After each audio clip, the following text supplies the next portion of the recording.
बिस्मिल्लाहिर्रहमानिर्रहीम। अस्सलाम वालेकुम नाज़रीन, आप यूट्यूब चैनल देख रहे हैं। मैं इमरान खान हूँ। पहले आपको बता देते हैं आज खबरें आपको कौन सी देनी है। 1 अक्टूबर शुरू हो गया है, सितंबर का महीना ख़त्म हो गया है।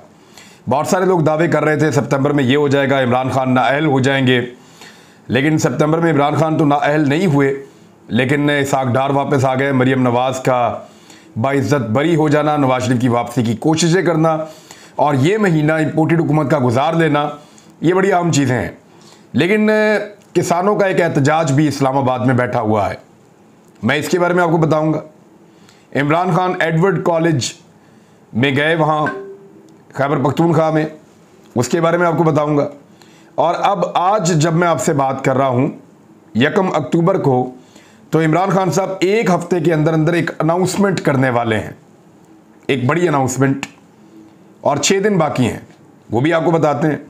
इसहाक डार साहब ने पेट्रोल में कैसे 2 नंबरी की, इसके आदादो शुमार हैं, ये भी आपको बताते हैं। और इमरान खान साहब की ऑडियो में कितने कट लगाए गए और साइफर किस किस के पास मौजूद है, ये सब कुछ मैं आपको भी इस वीलॉग में बताऊंगा। नंबर 1 तो सबसे पहले आप ये देखें कि इमरान खान साहब ने जो बड़ी अनाउंसमेंट की है, उन्होंने अपने मुंह से भी अनाउंस नहीं किया, लेकिन फवाद चौधरी साहब ने 7 दिन लिखकर एक ट्वीट किया। हमाद अज़हर साहब ने जो है वो काउंट डाउन लिख दिया कि अब उल्टी गिनती शुरू हो गई है और 7 दिन के बाद इमरान खान साहब अनाउंसमेंट करेंगे। इमरान खान साहब एक बड़ी अनाउंसमेंट करने जा रहे हैं और पाकिस्तान के अंदर बहुत बड़ा एहतजाज होने वाला है। फवाद चौधरी ने इसको सिर्फ 7 दिन लिखा है, जबकि हमाद अज़हर ने इसको काउंट डाउन लिखा है, और बहुत सारे जर्नलिस्ट इसको रिपोर्ट कर रहे हैं। पाकिस्तान तहरीक इंसाफ में असम्बलियों में वापसी के जो ऑप्शन बताए गए, तहरीक इंसाफ ने अक्सरियत राय से उससे मुस्तरद कर दिया। तहरीक इंसाफ ने फैसला किया कि नहीं, अवाम फैसला करेंगे और सड़कों पे फैसला करेंगे, क्योंकि ऐवानों के अंदर जो लोग बैठे हुए हैं वो तो बिल्कुल ढीठ हो चुके हैं। उनको तो एहसास ही नहीं है कि पब्लिक क्या सोचेगी या किसी को बुरा लगेगा, और ऐसा लगता है कि किसी को अपने मामलात हैंडल करने में शर्म भी नहीं आती। नैब का पूरा कानूनी बदल के रख दिया, सारे के सारे बाहर निकल गए जिन्होंने मुल्क का पैसा लूटा। ऐसा लगता है कि मुल्क का पैसा कोई खलाई मखलूक आई थी, वो आकर लूट कर चली गई है। ये नहीं आप देखें कि पाकिस्तान पिछले 50 साल से लूट मार पाकिस्तान में चल रही है। पाकिस्तान का बेशुमार पैसा लूट के स्विस बैंकों में भरा हुआ है। ये तो नून लीग भी कहती है, पीपल्स पार्टी भी कहती है। सबकी जायदादें पाकिस्तान से बाहर बन गई हैं, लेकिन सारे ही बाइज्जत बरी होते जा रहे हैं, सबके केस खत्म होते जा रहे हैं। अगर ये सारे करप्ट नहीं है तो करप्ट कौन है? क्या वो बंदा करप्ट है जो सैलाब के अंदर घिरा हुआ अपने गांव की छत पे बैठा हुआ राशन का इंतजार कर रहा है? या वो बलोच करप्ट है जिसका घर गिरा हुआ है और वो बेचारा मलबे के अंदर से अपना सामान निकाल रहा है? या करप्ट है वो जनूबी पंजाब का रहने वाला शख्स जो बेचारा सड़क के ऊपर अपनी बीवी और बच्चों को लेकर बैठा हुआ है कि घर उसका नहीं बचा? या खैबर पख्तूनख्वा के लोग जो हैं वो करप्ट हैं? कौन करप्ट है? पाकिस्तान की आवाम करप्ट है या कोई खलाई मखलूक है या आसमान से उतर के आगे करप्शन करके चली गई है? ये तो सारे बेगुनाह साबित हो रहे हैं। तो करप्शन की किसने थी? ये सवाल का जवाब अब नहीं मिल रहा। लेकिन इमरान खान साहब ने सिस्टम के अंदर जाने से बेहतर समझा कि अब वो सिस्टम के बाहर एहतजाज करेंगे और उस एहतजाज का दायरा बढ़ाते हुए वो हुकूमत को घर भेजने का बंदोबस्त करेंगे। अक्टूबर का महीना बहुत इंपॉर्टेंट है। अगर लॉन्ग मार्च होना है तो इसी महीने के अंदर होना पड़ेगा। कौन कहता है कि लॉन्ग मार्च के लिए डी चौक जाना जरूरी है? यह सवाल कर्नल रिटायर्ड मोहम्मद हाशिम डोगर ने उठाया। ये पंजाब के वजीर दाखिला हैं। उन्होंने कहा क्या जरूरत है लॉन्ग मार्च के लिए इस्लामाबाद या डी चौक जाने की? लाहौर इस्लामाबाद मोटरवे, पेशावर इस्लामाबाद मोटरवे और जीटी रोड पर अवाम का जम्मे गफीर ही काफ़ी होगा। यानी इतनी बड़ी तादाद में लोगों को निकाला जाए कि मोटरवे भर जाएं दोनों तरफ से, जीटी रोड भर जाएं और इस्लामाबाद आने वाले तमाम रास्ते बंद हो जाएं, तो इस्लामाबाद का चारों तरफ से मुहासरा हो जाएगा ना। इस्लामाबाद में घुसने की ज़रूरत ही नहीं है। वैसे भी इस्लामाबाद में जो है वो किसान मौजूद हैं। कुछ लोग तो ये कह रहे हैं कि इमरान खान साहब 7 दिन नहीं, अगले 2 दिन के अंदर अनाउंस करने वाले हैं कि वो क्या करना चाह रहे हैं, लेकिन कंफर्मेशन थोड़ी देर में आ जाएगी। ऊपर से मरी की तरफ से जो रास्ते आते हैं वहां पे भी लोगों का बहुत बड़ा एक जलूस आने की तवक्को है कि वो वहां से भी रास्ता बंद करेंगे। इस्लामाबाद के लिए। तो इस्लामाबाद के अंदर जो हुकूमत मौजूद है वो इस्लामाबाद के अंदर घिर जाएगी ऐसा लगता है। इंटरनेट बंद करने की कोशिश की जाएगी, गवर्नर राज लगाने की कोशिश की जाएगी, मुल्क में इमरजेंसी नाफिज करने की कोशिश की जाएगी, यानी वो तमाम हथकंडे इस्तेमाल किए जाएंगे जो गैर जमहूरी हैं। लेकिन जमहूरी अंदाज में पाकिस्तान में इलेक्शन नहीं करवाया जाएगा, क्योंकि इलेक्शन होता है तो इमरान खान जीतता है, इमरान खान जीतता है तो रजीम चेंज ऑपरेशन रिवर्स हो जाता है, और रजीम चेंज ऑपरेशन करने वाले कभी नहीं चाहेंगे कि रजीम चेंज ऑपरेशन जो है वो रिवर्स हो जाए। बहरहाल अब दिन बहुत करीब आ गए हैं, लेकिन जैसे जैसे दिन करीब आ रहे हैं बड़ी तेज़ी से साइफर शाइफर इस तरह की चीज़ें निकाली जा रही हैं। तो ये जो साइफर है ना, इसके बारे में एक बड़ी इंटरेस्टिंग इन्फॉर्मेशन आई है, वो भी आपके साथ शेयर कर लेते हैं, बड़ी मज़ेदार। इमरान खान साहब की जो दूसरी ऑडियो लीक हुई है, इस 1 मिनट 2 सेकंड की वीडियो में 6 जगह पर कट लगाए गए हैं। ऑडियो को इस तरह से काट कर मैनिपुलेट किया गया है, उसके सबूत जो हैं वो अब हाजिर हैं आपके सामने। बहुत सारे यूट्यूब चैनल्स ने भी इसको दिखा दिया है, बहुत सारे लोगों ने ये एक वीडियो बनाई, एक एक्सपर्ट ने, उन्होंने बताया एक्चुअली ये जो ऑडियो की लेयर्स होती हैं ना, ये ऐसे ऐसे चलती हैं।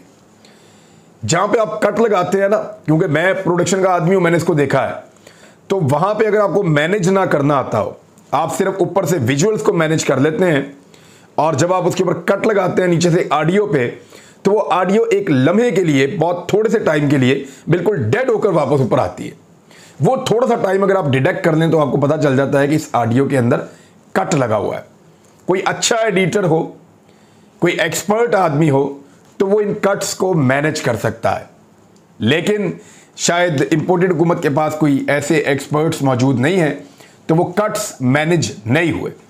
लिहाजा ऑडियो जो है उसके अंदर पकड़ी गई 6 जगह पे, तो ऑडियो को जो है वो कट लगाए गए हैं ताकि इमरान खान के खिलाफ जो है वो एक मुहिम चलाई जा सके, और साइफर गायब करने का एक अलग बहाना बना दिया गया। अब एहसन इकबाल कहते हैं कि कॉपी वज़ीर आज़म हाउस वाली गायब है और वज़ीर खारजा वाली जो है वो मौजूद है। कभी कहते हैं साइफर वाली कॉपी गुम गई है, कभी कहते हैं साइफर ही गुम गया है, कभी कहते हैं साइफर वापस मिल गया है, कभी कहते हैं कॉपी इधर चली गई है। वो शहबाज गिल साहब बता रहे हैं कि कॉपी प्राइम मिनिस्टर हाउस वाली स्पीकर को दी थी, स्पीकर ने उसको सुप्रीम कोर्ट ऑफ पाकिस्तान को भिजवा दिया, चीफ जस्टिस ऑफ पाकिस्तान को, वो उधर पड़ी हुई जाके ले लो। लेकिन अगर आपको कॉपी नहीं मिल रही तो पाकिस्तान में 2 ऐसे महातीर हैं, 2 ऐसे बहुत बड़े नाम हैं जिनके पास ये कॉपी मौजूद है, और उन दोनों ने सोशल मीडिया के ऊपर खुद स्टेटमेंट देकर कहा है कि उनके पास इस साइफर की कॉपी मौजूद है। उनमें से एक जो है वो नजम सेठी साहब हैं, ये आप देख सकते हैं, और उनमें दूसरे जो हैं वो हामिद मीर साहब हैं। हामिद मीर और नजम सेठी दोनों आंखों के तारे हैं आजकल ताकतवर लोगों की, तो इन दोनों के पास साइफर की कॉपी मौजूद है, और ये मैं नहीं कह रहा, ये इन दोनों का अपना दावा है। हुकूमत को अगर कोई कॉपी नहीं मिल रही तो इनसे जाकर ले ले और इनसे पूछ ले कि वो कौन था जिसने इनको साइफर की कॉपी फ्राहम की थी। तो एक तो ये भी चीज़ आ गई। अब जरा इसहाक डार साहब वाले मामले का पोस्टमार्टम करते हैं। ये सबसे पहले आप ये एक डॉक्यूमेंट देखें, ये राय साकिब खरल साहब ने इसको ट्वीट किया है, और मुदस्सर इकबाल साहब जो हैं वो भी आप जानते हैं, तो ये बड़े अच्छे जर्नलिस्ट हैं, और इन्होंने जो लिखा है उससे मिलती जुलती इन्फॉर्मेशन मेरे पास थी, तो मैं पहले भी शेयर कर चुका हूँ आपसे, लेकिन मैं आपको बता दूँ पाकिस्तान तहरीक इंसाफ की गवर्नमेंट जो है वो 8 मार्च को उसके खिलाफ तहरीक दम एतमाद आई थी। 8 मार्च को जो है वो ब्रंट क्रूड ऑयल जो था वो $123 फी बैरल था, 123 $123 फी बैरल था, और इमरान खान साहब पेट्रोल बेच रहे थे 149 रुपए का, यानी 150 से $1 कम। $123 फी बैरल ब्रंट क्रूड था, और पेट्रोल बिक रहा था पाकिस्तान में 149 रुपए फी लीटर। पीडीएम की हुकूमत आ गई, और अब 30 सितंबर 2022 का जो डाटा मैं आपको बता रहा हूं, इसहाक डार साहब के पेट्रोल सस्ता करने के बाद का डाटा, ये जो इन्होंने 12 रुपए सस्ता किया है कौम पे आसान करने के लिए, ये जो इन्होंने 12 रुपए सस्ता किया है, तो जरा इधर आ जाएं आप। $123 की बजाय इस वक्त ब्रेंट क्रूड जो है वो पर बैरल आपका है $86 का। 23 वो निकाल दें और 14 ये निकाल दें, $37 कम हो चुका है। ये बहुत बड़ी अमाउंट है जब आप एक बैरल के अंदर जाते हैं। तो $86 का अब है, $123 का पहले था। इमरान खान बेच रहे थे उस वक्त जब 123 का था ₹149 का, और डार साहब बेच रहे हैं जब 86 का है ₹225 का। आज भी ₹75 महंगा बेच रहे हैं। ₹50 से ज्यादा तो मुनाफा ले रही है 1 लीटर के ऊपर ये इंपोर्टेड हुकूमत। तो इसहाक डार साहब ने कोई एहसान नहीं किया। अगर इस फॉर्मूला के तहत आप देखें कि 123 पे अगर इमरान खान 149 का बेच रहे थे, तो 86 के ऊपर इसहाक डार को 100 से कम का बेचना चाहिए, यानी 95। अगर इमरान खान के फार्मूले पे जाएं तो आज पेट्रोल ₹100 लीटर या इसके पास होना चाहिए था। एक और डाटा ले लें आप। ये आपको ग्राफ नजर आ रहा है। ये ग्राफ आपको बता रहा है कि ये पेट्रोल ऊपर नीचे हो रहा है और इसकी कीमत कम हो रही है, ज्यादा हो रही है। अब आप देखें लगातार जब से इनकी हुकूमत बनी है, मई, जून, जुलाई, अगस्त, सितंबर, ये प्राइस नीचे आना शुरू हो गई है। लगातार पेट्रोलियम मसनूआत की प्राइस नीचे आ रही है और गुज़िश्ता 2 हफ्तों में या 15 दिन पहले ये प्राइस ज्यादा नीचे थी और अब तो जरा थोड़ी सी ऊपर की तरफ जा रही है। लेकिन किया क्या गया, हल्की सी ऊपर गई, बिल्कुल जरा सी। इन्होंने किया ये है, यानी $78 फी बैरल से भी नीचे आ गई थी ये प्राइस, इतनी नीचे आ गई थी। फिर ये वापस ऊपर गई है और अब पहुंची है 86 तक गालिबन। इसको जरा आप टेक्निकली समझें कि मिफ्ता इस्माइल साहब के दौर में जब वो वजीर खजाना थे, आलमी मंडी में पेट्रोल बहुत सस्ता हो गया था, लेकिन मिफ्ता इस्माइल को इसकी इजाजत नहीं दी गई कि आप सस्ता करें। वजह यह है कि डार साहब ने आना था, आकर डार साहब ने कौम पे एहसान करना था और यह बताया जाना था कि हमारा शेर आ गया, हमारा बहुत बड़ा जो है वो मईशतदान आ गया और उसने आकर पाकिस्तान में पेट्रोलियम मसनूआत की कीमतें कम कर दी हैं। हालांकि ये पेट्रोल 15 दिन पहले, 30 दिन पहले, 45 दिन पहले लगातार सस्ता होना चाहिए था और अभी 150 से नीचे होना चाहिए था, बल्कि ₹100 के करीब लीटर होना चाहिए था। लेकिन डार साहब के लिए पेट्रोल को लगातार महंगा रखा गया ताकि डार साहब आएंगे और आकर रिलीफ देंगे। तो हम ये सोच रहे थे कि रिलीफ ₹50 का तो होगा, ₹12 का रिलीफ दिया जी इन्होंने। बड़ा एहसान किया इन्होंने कौम के ऊपर, और वो भी आप अगर तकाबली जायजा करें तो इमरान खान के दौर के नेड़े भी नहीं लगते इसहाक डार साहब। उधर किसानों ने इस्लामाबाद में धरना दिया हुआ है और पाकिस्तान के मीडिया ने कसम खाई हुई है कि हमने नहीं दिखाना। इंडियन किसान जब इंडिया के अंदर एहतजाज कर रहे थे, उनके हुकूक के लिए पाकिस्तान के मीडिया के लोग मरे जा रहे थे। इंडियन किसानों के एहतजाज को रोजाना हेडलाइंस में दिखाया जाता था। इंडियन किसानों के एहतजाज के ऊपर बाकायदा बड़ी बड़ी खबरें दी जाती थी, सोशल मीडिया के ऊपर डाला जाता था। हर जगह पे ये चैनल्स काम कर रहे थे कि इंडिया के किसान को इंडिया की हुकूमत से हक लेकर देना है। लेकिन अब जब पाकिस्तान का किसान बेचारा निकला है, और इंडियन किसानों पे तो उतना बड़ा जुल्म नहीं हुआ था जो जुल्म पाकिस्तान के किसान के ऊपर हो गया है।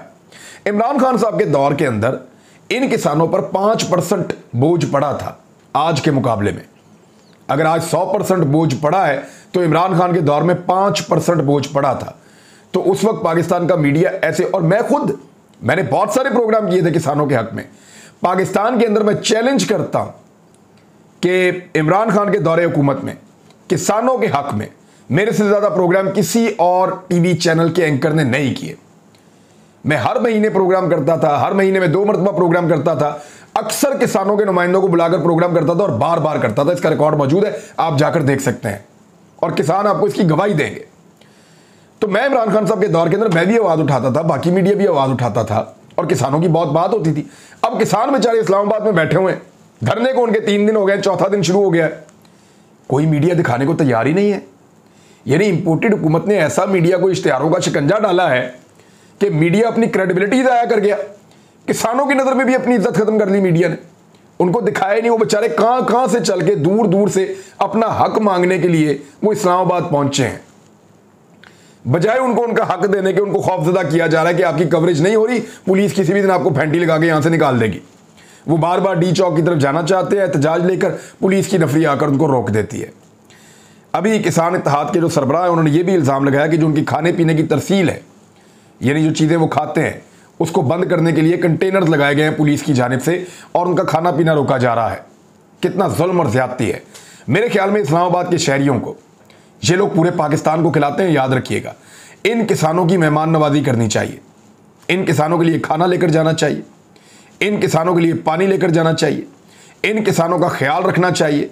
और ये इस्लामाबाद के शहरियों की जिम्मेदारी है और उन्हें ये जिम्मेदारी पूरी करनी चाहिए, क्योंकि किसान पूरे पाकिस्तान का पेट पालता है, अल्लाह पालता है, लेकिन किसान एक वसीला बनता है, वो मेहनत करता है।